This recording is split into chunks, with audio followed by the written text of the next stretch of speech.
사랑의 우리 주 하나님, 엄한 죄악 가운데 있던 저희들을 주의 고속하신 은혜 가운데 불러주심을 감사드립니다. 그 놀라운 구원의 은혜를 날마다 입고 찬양하며 기억하며 살아가는 저희들이 되게 하여 주시옵소서. 이 시간 저희를 불러주신 그 은혜에 감사함으로 예배드리길 원합니다.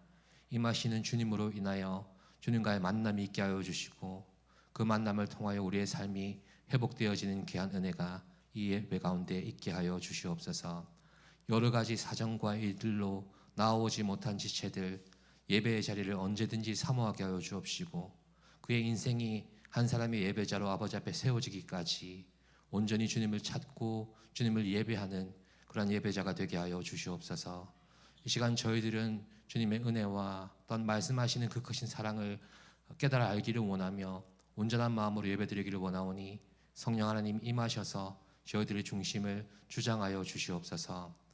아픈 자들 또한 여러 가지 육신의 질병과 문제를 가진 자들 주님 기억하여 주셔서 그들의 삶 가운데 역사하시는 하나님의 손길을 경험하게 하여 주옵시고 또한 지금 응답하지 아니하실지라도 하나님의 때가 있음을 기억하며 인내함으로 기다리는 믿음 또한 허락하여 주시옵소서.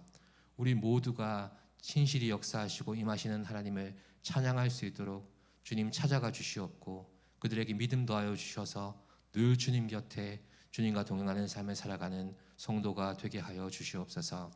이 시간 말씀 전하시는 목사님 성령 하나님 붙잡아 주옵시고 지혜와 계시의 영으로 준비된 말씀 위에 기름 부어 주셔서 그 말씀을 통하여 우리가 더욱 주의 길로 나아갈 수 있는 믿음 허락하여 주시옵소서. 감사드리며 거룩하신 예수님의 이름으로 기도드립니다. 아멘.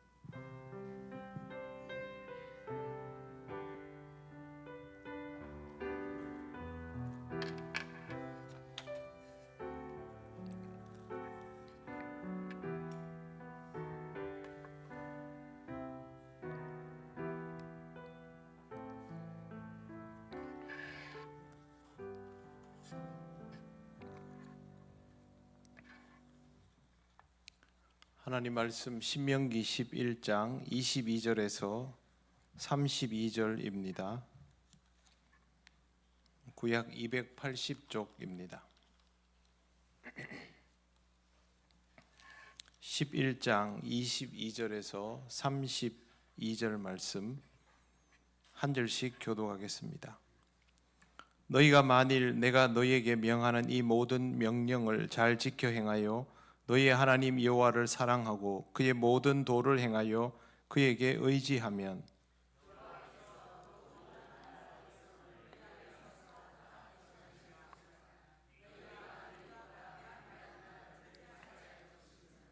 너희의 발바닥으로 밟는 곳은 다 너희의 소유가 되리니 너희의 경계는 곧 광야에서부터 레바논까지와 유브라데 강에서부터 서해까지라.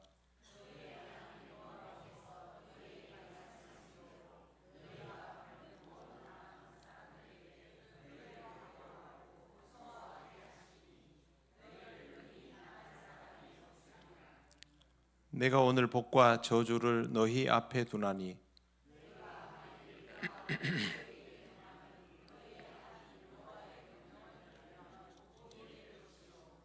너희가 만일 내가 오늘 너희에게 명령하는 도에서 돌이켜 떠나 너희의 하나님 여호와의 명령을 듣지 아니하고 본래 알지 못하던 다른 신들을 따르면 저주를 받으리라.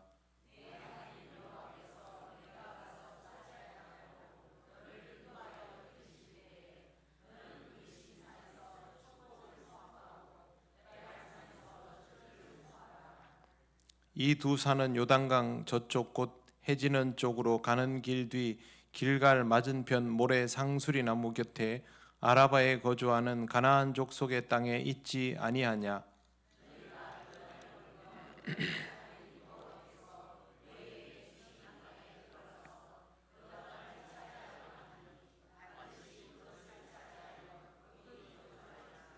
같이 읽겠습니다. 내가 오늘 너희 앞에 베푸는 모든 규례와 법도를 너희는 지켜 행할지니라. 아멘.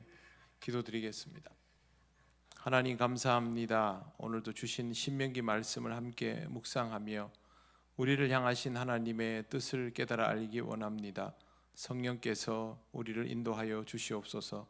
예수님 이름으로 기도드립니다. 아멘. 네, 반갑습니다. 좌우의 분들 인사하시겠습니다.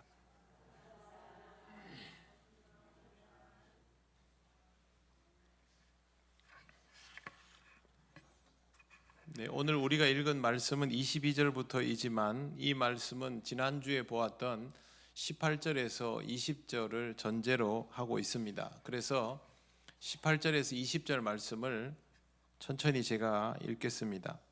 이러므로 너희는 나의 이 말을 너희의 마음과 뜻에 두고 또 그것을 너희의 손목에 메어 기호를 삼고 너희 미간에 붙여 표를 삼으며 또 그것을 너희의 자녀에게 가르치며 집에 앉아 있을 때에든지 길을 갈 때에든지 누워 있을 때에든지 일어날 때에든지 이 말씀을 강론하고 또 내 집 문설주와 바깥문에 기록하라. 아멘. 이 말씀은 어떻게든 하나님의 말씀을 가까이 두고 있으라는 뜻입니다. 이것을 그냥 흉내 내어서 따라하는 것은 의미가 없고요. 말씀이 실제로 내 삶과 가까이 있어야만 합니다. 사람마다 말씀을 가까이 하는 방법들이 조금씩 다릅니다. 우리에게 가장 익숙하게 알려진 방법은 성경 통독, 성경 정독, 성경 쓰기, 또 큐티, 성경 공부 등입니다. 이 중에 어떤 방법이 내가 말씀과 붙어 있도록 만드는지, 오랫동안 붙어 있게 만들고 그 오랫동안 계속 영적인 자극이 유지가 되는지를 찾아내야 됩니다. 아무런 자극도 없이 성경을 계속 읽는 것도 의미가 없는 일이고요. 그리고 계속해서 안 되는 방법들을 찾는 것도 사실은 실효성이 없습니다. 실제로 말씀을 읽을 때 나한테 그 말씀이 흥미로워야 되고 동기가 부여되거나 뭔가 깨닫는 것이 있거나 감동이 있거나 있어야 합니다. 그래서 자신에게 최적화된 방법을 끊임없이 찾아야 하고 만약 자극과 주목이 약화가 되면 몰입이 좋은 방법을 또 찾아내어야 합니다. 유대인들이 자기 몸에다가 성경 구절을 붙인 이유는 붙이려고 하는 게 목적이 아니죠. 말씀과 가까이 하려고. 우리가 성경을 읽고 성경 공부를 하고 묵상하고 하는 이유도 그걸 읽는 행위 자체가 중요해서가 아닙니다.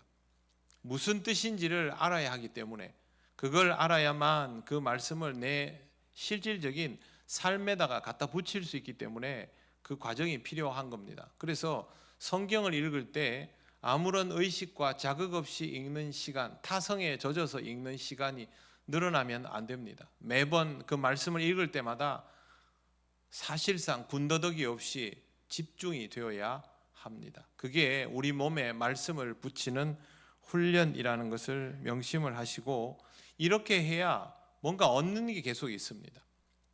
유익이 있어야 계속하지요. 사람이 아무 유익도 없고 성과도 없는데 그 일을 계속하기는 어렵습니다.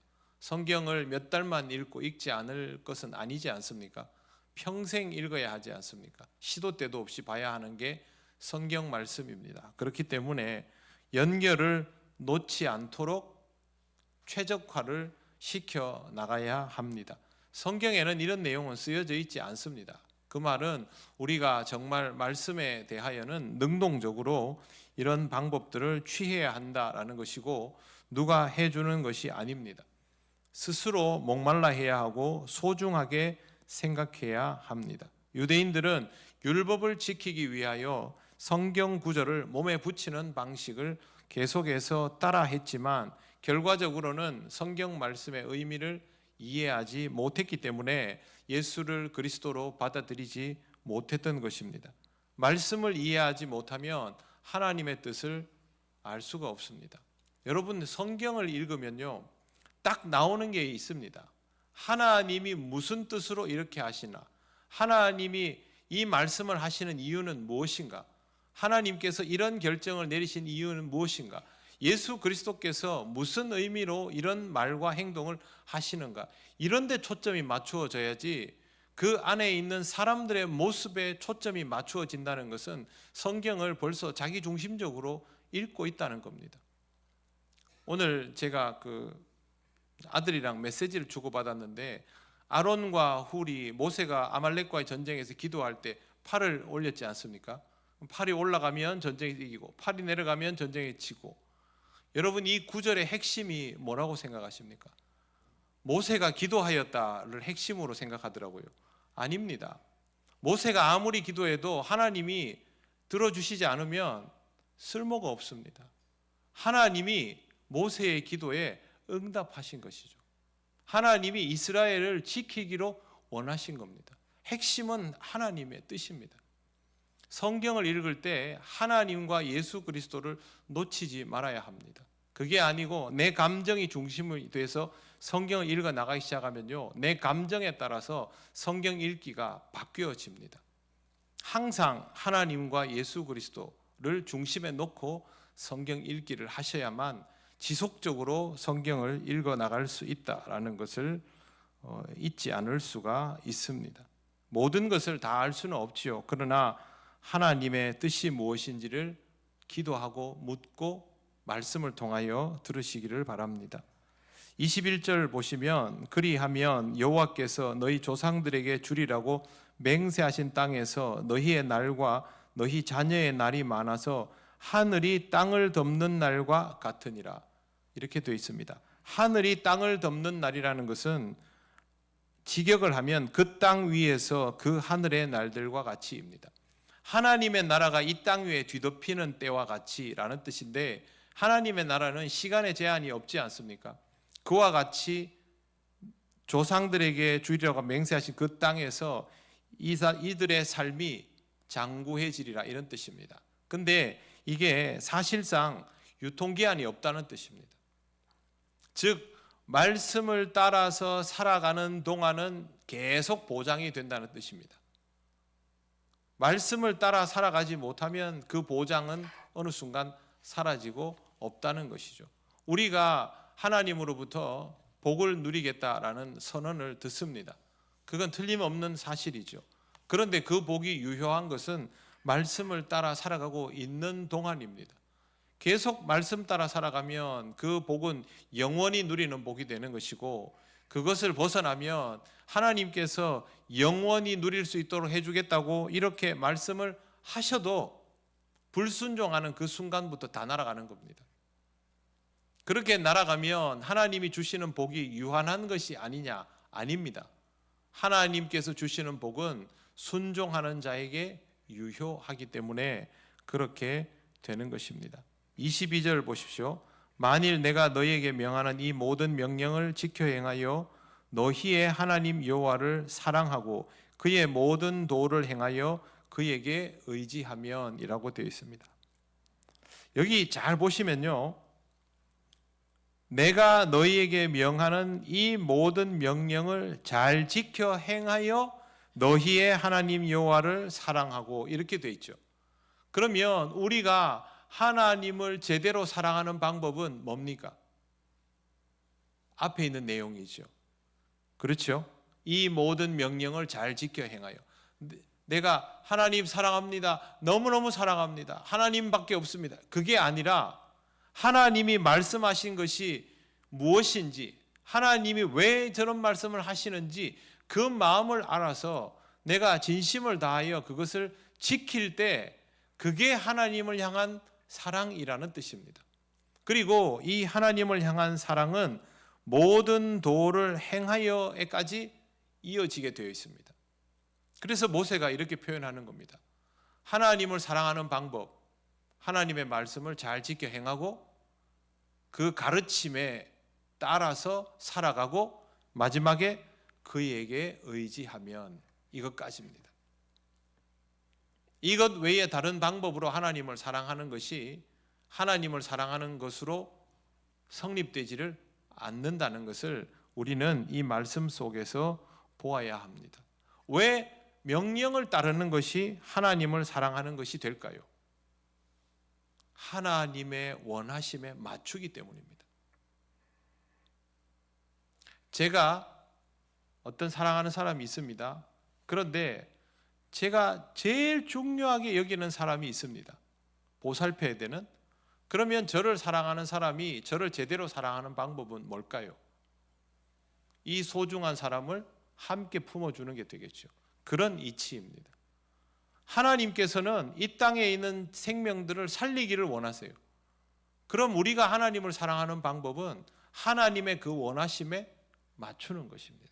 그게 말씀 따라 도를 행하고 의지하고입니다. 이게 내가 다 이해할 수 있는 방법은 아니지만, 지금 당장은 다 받아들일 수도 없지만, 그러나 하나님이 그리 말씀하시니 내가 믿고 의지하며 따르겠습니다 라는 뜻입니다. 모세가 이것을 해야 한다라고 가르쳐 주고 있는 것입니다. 그러면 어떻게 하면 하나님의 원하심에 맞출 수 있을까요? 알아야 되겠죠. 여성분들 저 남편분하고 대화하면 좀 답답할 때 많지 않습니까? 남자들은 말귀를 잘 못 알아듣죠. 네. 그렇지 않습니까? 네. 다들 끄덕끄덕 하시네요. 남자들은 잘 못 알아듣습니다. 원래 대부분은. 그런데 그걸 하려면 어떻게 해야 됩니까? 알아들어야 되잖아요. 그래야 뭘 맞추죠. 똑같습니다.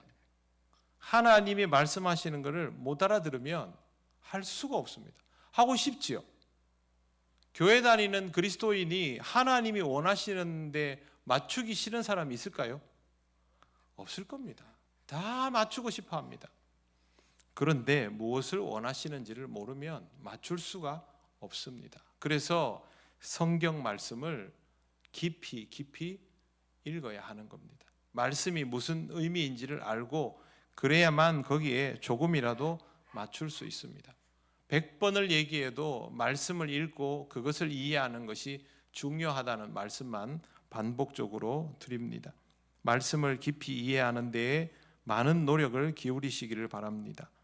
23절을 보십시오. 여호와께서 그 모든 나라 백성을 너희 앞에서 다 쫓아내실 것이라. 너희가 너희보다 강대한 나라들을 차지할 것인즉, 결과는 이스라엘이 너희보다 강대한 나라를 차지할 것이다 이지요. 객관적인 전력에서는 열세이겠지만 이스라엘이 차지한다는 말입니다. 그런데 이 본문의 주어가 누구입니까? 이스라엘입니까? 여호와입니까? 여호와이지요. 그것을 가능하게 하시는 이는 여호와 하나님이십니다. 모세가 기도할 때 아론과 훌이 팔을 올려주고 모세가 지팡이를 들고 하루 종일 버티고 있으면 모세가 엄청 대단한 일을 한 것 같지만 실제로 그 일을 이루신 이는 누구입니까? 하나님이시죠. 하나님이 들어주시지 않으면 모세가 팔을 열흘을 들고 있어도 아무 소용이 없습니다. 이스라엘이 이 자리에 도달해도 하나님께서 친히 이 백성을 쫓아내지 않으시면 소용이 없습니다. 그래서 주어가 분명히 여호와인 것을 보아야 하고요. 이것은 또한 순종에 대한 보상입니다. 24절 너희의 발바닥으로 밟는 곳은 다 너희의 소유가 되리니 너희의 경계는 곧 광야에서부터 레바논까지와 유브라데 강에서부터 서해까지라. 광야에서 레바논이란 말은, 광야는 남쪽에 있는 시나이 반도를 말합니다. 지금의 이집트 땅이죠. 레바논은 이스라엘보다 더 북쪽에 있는 지금의 레바논 땅을 뜻합니다.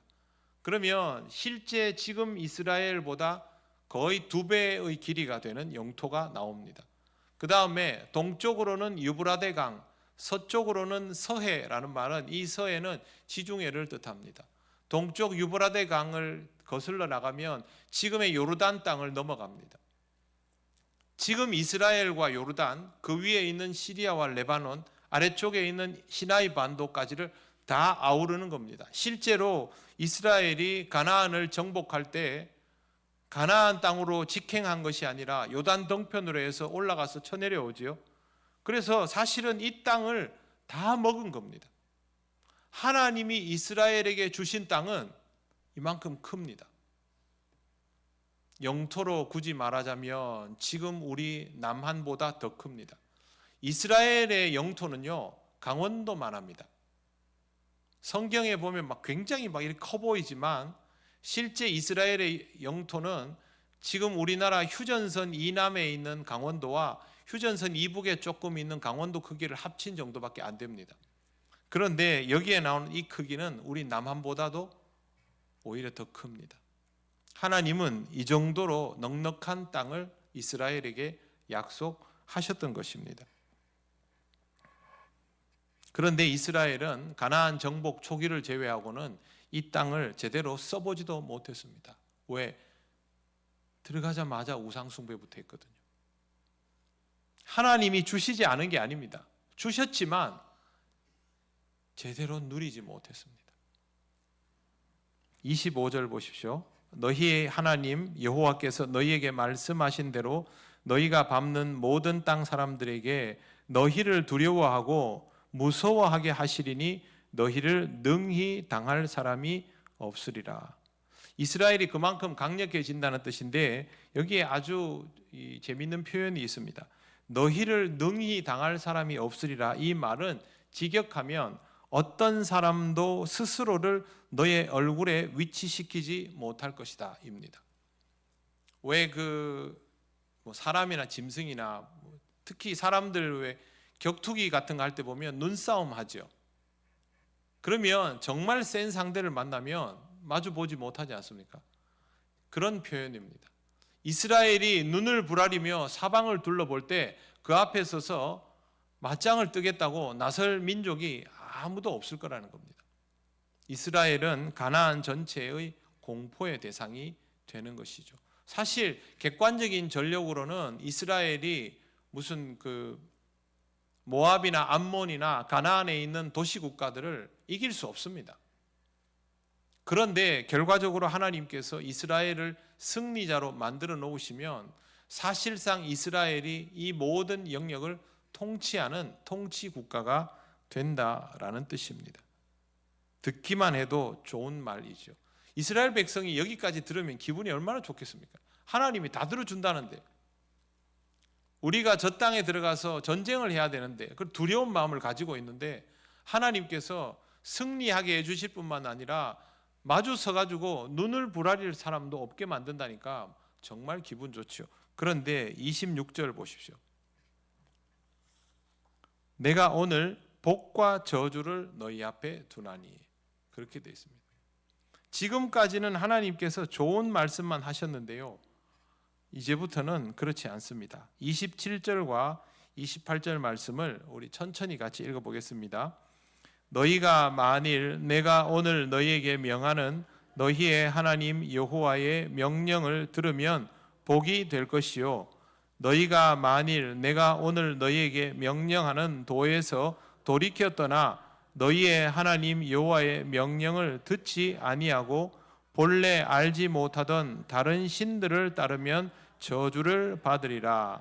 아멘. 하나님을 믿으면 복을 받습니다.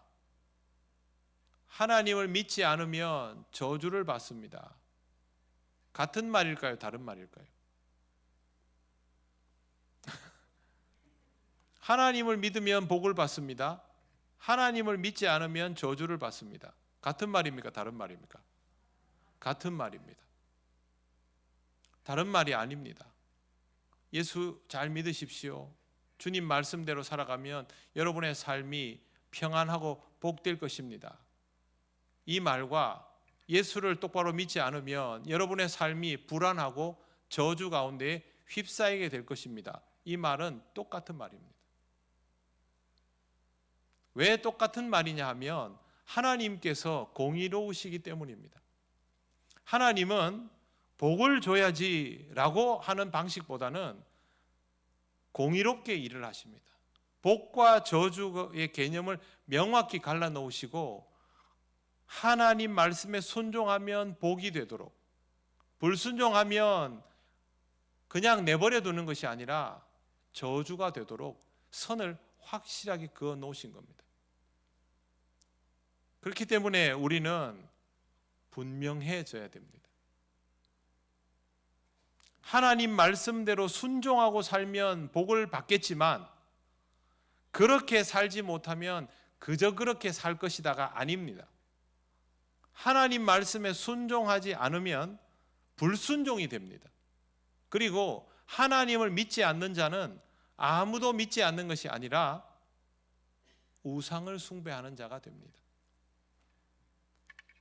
여러분, 무신론자가 기도할까요? 안 할까요? 합니다. 무신론자는 2004년도인가 5년도 통계인데요. 무신론자 중에 30%가 기도를 합니다. 그 중에 17%는 규칙적으로 기도합니다. 그러면 그 사람들이 무신론자이겠습니까? 아니겠습니까? 아니죠. 자기를 믿는 것도 무신론이 아닙니다. 우상 숭배입니다. 그렇기 때문에 하나님을 믿는 자를 제외한 모든 사람들은 본의 아니게 우상 숭배자입니다. 그러니까 하나님께서는 복을 받을 것이 아니면 저주를 받는다 하는 거죠.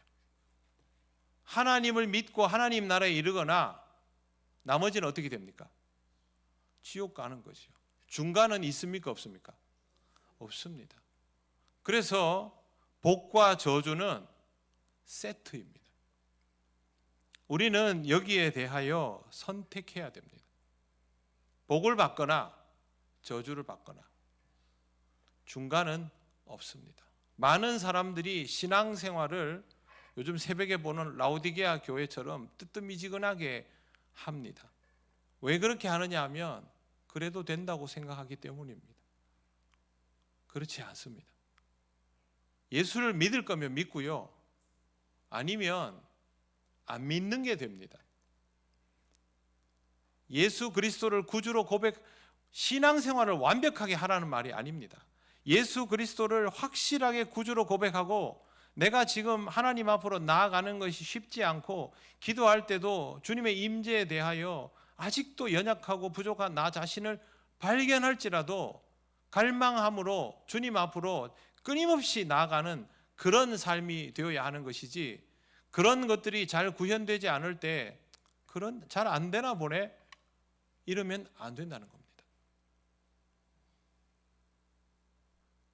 중간지대는 없다는 것을 꼭 기억을 하시길 바랍니다. 27절과 28절에 분명히 마지막에 여호와의 명령을 들으면 복이 될 것이요 다른 신을 따르면 저주를 받으리라 라고 구별되어 있습니다. 축복 선언이 저주 선언일 수 있다는 것, 축복 선언이 저주 선언이라는 것을 기억하시기를 바랍니다. 그래서 여러분 이 말씀을 굉장히 좀 경계심을 가지고 볼 필요가 있습니다. 하나님의 말씀에 순종하고 복을 받고, 이 부분은 빛의 영역이죠. 빛에는 어둠의 영역도 존재할 수밖에 없습니다. 복 받는 것만 생각하는 것은 어리석은 사람입니다. 내가 하나님께 온전히 나아가지 못하면 그만큼 하나님께 멀어지고 있다는 것, 벗어나면 저주에 가까워진다는 것을 기억해야 됩니다. 물론 우리가 저주받지 않기 위해서 어떻게든 해야 되겠다, 그게 아니라 하나님께서 이렇게 말씀하시는 의도에 대하여 깊이 묵상할 필요가 있습니다. 이제 29절을 보십시오. 내 하나님 여호와께서 내가 가서 차지할 땅으로 너를 인도하여 들이실 때에 너는 그리심산에서 축복을 선포하고 에발산에서 저주를 선포하라. 그리심과 에발은 나중에 북이스라엘이 분리되었을 때 이제 예배의 처소로 사용되는 곳입니다. 지금은 이 사람들이 들어갈 수 있는 땅이 아니죠. 정복한 곳도 아닙니다. 나중에 보시면요, 31절을 보십시오. 너희가 요단을 건너 너희 하나님 여호와께서 너희에게 주시는 땅에 들어가서 그 땅을 차지하려 하나니 반드시 그것을 차지하여 거기 거주할지라. 땅에 들어간다는 말을 먼저 해주는 것이 맞지 않습니까? 일반적으로 생각하면 땅에 먼저 들어가고 그 땅에 정착한 다음에 그리심과 에발산에 가서 이렇게 하고 저렇게 하고, 이게 원래 순리이지요. 그런데 모세는 그렇게 말하지 않습니다. 하나님께서 그들을 인도하실 때에 축복을 선포하고 저주를 선포하며 그들 앞에 복과 저주가 다 열려 있다는 것을 먼저 자각시켜야 된다. 이 말을 하는 겁니다. 우리는 순서를 바꿔서 정복하면 거기 들어가서 예배를 드리라, 이 정도로 끝낼 것 같은데, 모세는 그렇게 말하지 않고 정복은 당연히 하는 것인데 축복과 저주가 있다, 너희 앞에 이 두 개의 문이 다 열려 있으니까 이거 아니면 이거니까 잘 생각해라, 그 얘기를 먼저 하고 있는 것입니다. 굉장히 무서운 말씀이죠. 그렇기 때문에 우리는 우리의 삶도 하나님 앞에서 복과 저주의 이 갈래길 앞에 항상 서 있다라는 것을 의식해야 됩니다. 선과 악, 공의로움과 또 비열함 사이에서 어떤 길을 가야 할 것인가, 하나님께 가까이 가야 하는가, 아니면 하나님께 멀어져도 괜찮은가, 멀어지면 안 되지요. 항상 생각해야 됩니다. 신앙생활은 어느 정도까지만 하고 그 다음부터는 저절로 유지되겠지, 다이어트도 그거 안 됩니다. 계속 해야 되죠. 생활 자체가 바뀌어야 다이어트가 되죠. 신앙생활도 똑같습니다. 생활 자체를 바꿔야 됩니다. 내 삶이 말씀을 항상 가까이 대하는 삶으로, 기도가 계속 이어지고 있는 삶으로, 하나님 앞에서 내 신앙의 내면에 대하여 고민하는 상태로 그래 살아져야 됩니다. 이걸 놓치기 시작하면 점점 하나님으로부터 멀어지고 나도 모르는 사이에 복에서 멀어져서 저주로 나아가게 되는 것입니다. 한 번 더 말씀드립니다. 중간지대는 없습니다. 32절 보십시오. 요거는 같이 읽겠습니다. 시작. 내가 오늘 너희 앞에 베푸는 모든 규례와 법도를 너희는 지켜 행할지니라. 아멘. 여러분, 이 구절에서 제일 중요한 표현이 뭘까요? 규례와 법도를 먼저 보셨죠? 줄을 그으십시오. 너희 앞에 베푸는, 이게 포인트입니다. 너희 앞에 베푸는.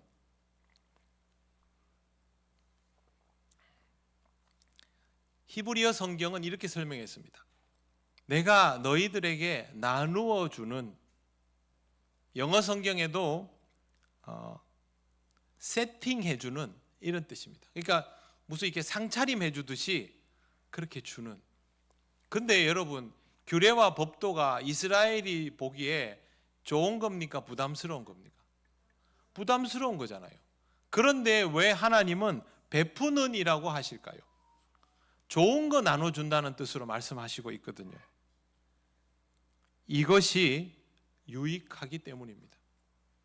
우리에게는 부담이 될 수도 있겠지만 유익한 것이죠. 매우 유익하기 때문에 반드시 받아들여야 되고 귀하게 여겨야 되고 소화해서 자기 것으로 만들어야 됩니다. 아이들 어릴 때 몸이 약하면 그 먹이는 보약 같은 거 있었죠, 옛날에. 그죠? 요즘 애들은 모르겠지만 홍삼을 먹이든 뭘 먹이면, 예전에 어릴 때 보약 먹으면 엄마가 이렇게 사탕 한 개 들고 딱 먹고 이렇게 그릇 내려놓자마자 입에다가 탁 사탕 넣어줄 정도로 몸서리쳐지게 쓰잖아요. 근데 그걸 먹어야 되는 거죠. 허약 체질인 아이는 몸에 좋기 때문에. 똑같습니다. 규례와 법도는 하나님의 말씀이지요. 이걸 받아들이는 것은 힘들지요. 그러나 유익하기 때문에 어떻게든 자기 것으로 소화시켜야 됩니다. 우리가 하나님의 말씀을 부담으로만 느끼고 그 유익을 발견하지 못하는 것은 그 말씀에 위력이 없기 때문이 아니라 내가 아직도 소화력이 없어서 그런 겁니다. 그 말씀을 소화할 정도의 신앙이 아직은 안 된다라는 것이죠. 소화할 정도의 신앙이 안 되면 어떻게 되냐면요, 나한테 위로가 되는, 힘이 되는, 격려가 되는 그런 말씀만 좋아합니다. 부담이 되는 것은 애써 안 보려 하죠. 내가 양심에 좀 이렇게 찔리는 것들도 안 보고 싶어 하죠. 그러나 모든 것들이, 말씀은 다 유익하죠. 그래서 내가 좋아하는 것만 보는 것이 아니라 그렇지 않은 것들도 보면서 받아들이고 소화시켜서 최적화시켜야 됩니다. 하나하나 최적화시킬 때마다 나의 신앙은 조금씩 더 성장하게 되는 것입니다. 내가 뭘 먹었습니다. 입에는 되게 썼는데 먹고 나니까 힘이 납니다. 힘을 내서 일을 하거나 운동을 했습니다. 그러다 보니까 몸이 더 건강해지지요. 그러면 그 다음부터 그 먹기 힘들던 것들을 싫어합니까? 받아들입니까? 받아들이죠. 그게 말씀이 내게 꿀송이 같다가 됩니다. 꿀송이 같다는 말이 그냥 됩니까? 저는 어릴 때 말씀이 꿀송이 같다고 어른들이 맨날 얘기하시면요, 무슨 저런 말도 안 되는 소리를 하나 그랬습니다. 달지 않거든요. 유익하다는 뜻입니다. 너무너무 좋다는 거죠. 거기에 가기까지 우리는 그렇게 해야 됩니다. 내가 기도했더니 하나님께서 들어주셨다, 그게 아닙니다. 이 말씀을 힘겹게 먹어보았더니 이 말씀이 내 삶의 양약이 되고 내 삶을 건강하게 하고 영적으로 성장하게 해주셨다. 그래서 말씀이 유익하다는 것을 깨닫게 되었다. 하나님께서 말씀을 읽고 살아가는 나에게 기도의 문을 더 열어주셨다. 내가 하나님께서 원하시는 것이 무엇인지를 조금씩 더 깨달아가게 되었다. 그래서 기도가 유익하다는 것도 알게 되었다. 그러면 말씀이 꿀송이 같이 달아지는 겁니다.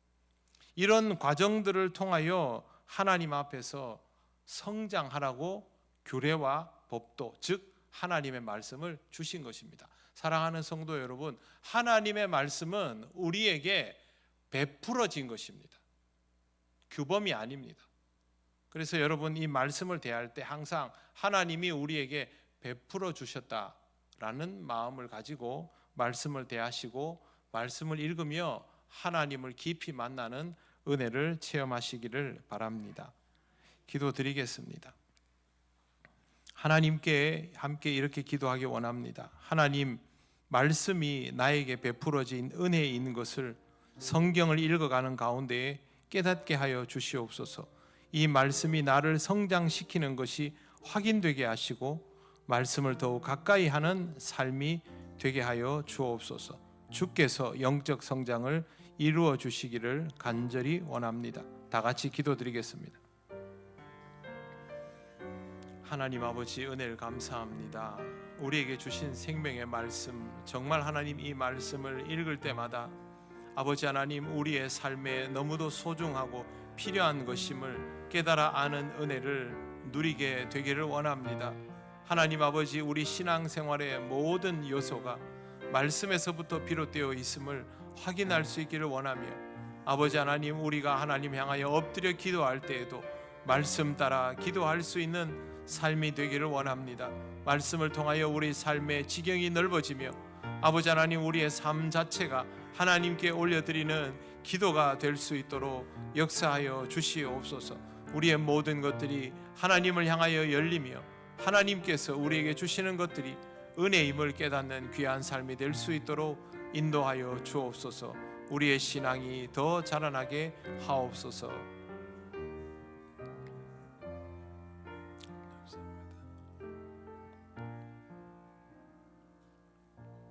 하나님 감사합니다. 우리에게 주신 말씀 잘 모르고 지낼 때도 많았지만 이 말씀이 우리에게 은혜요 또 유익이요 기쁨인 것을 조금씩 깨달으며 감사를 드립니다. 하나님 아버지, 이 말씀을 더욱 깊이 알기를 원합니다. 이 말씀을 우리의 몸에 녹여낼 수 있기를 원합니다. 말씀을 따라 나아가는 중에 기도의 문이 더욱 넓어지기를 원합니다. 하나님께서 우리에게 무엇을 원하시는지 말씀하여 주실 때에 들리며 깨닫는 은혜가 있도록 인도하여 주시옵소서. 아버지 하나님, 우리가 더 성장할 수 있도록 역사하여 주시옵소서. 아버지 하나님의 뜻을 따라 기도하며 한 걸음 한 걸음을 나아가며 아버지 하나님께서 기뻐하시는 삶으로 영광을 돌리게 하시고 주님을 정말 기쁘시게 하는 삶이 되게 하여 주시옵소서. 예수님 이름으로 기도드립니다. 아멘.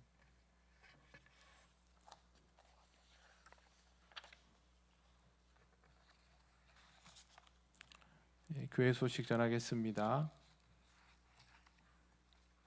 내일은 5월 첫날입니다.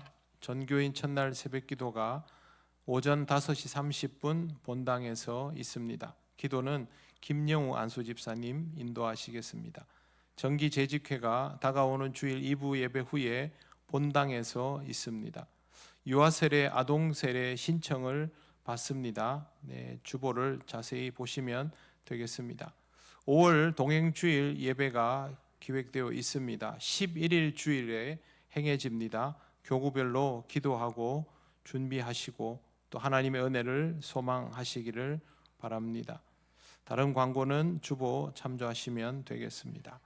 이제 우리가 다 같이 주님께서 가르치신 기도를 올려드립니다.